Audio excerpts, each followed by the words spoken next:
if you're having problems with the window buttons working on your van, before you go out and buy a new switch or go to replace it, it's worth trying to clean it first. And this probably applies generally to Peugeots and Citroens, but it's intended for these van switches.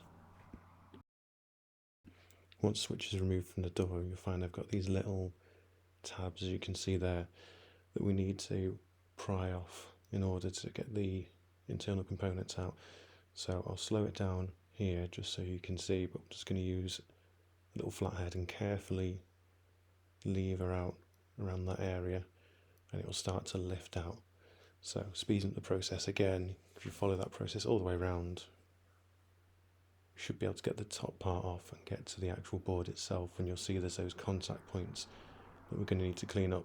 So I'm just using electrical cleaner here, spraying it into a little container and a cotton swab, and I'm just going to go around and clean up the switch contacts. You might see something obvious on there. These ones weren't obvious, but the door switch was intermittent using the up and down motion.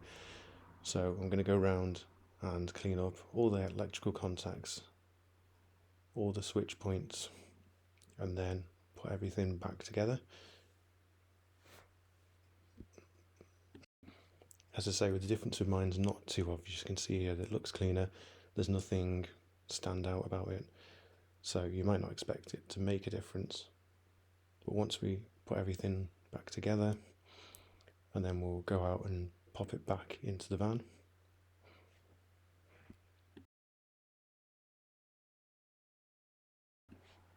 With it back in the van, it's now working perfectly.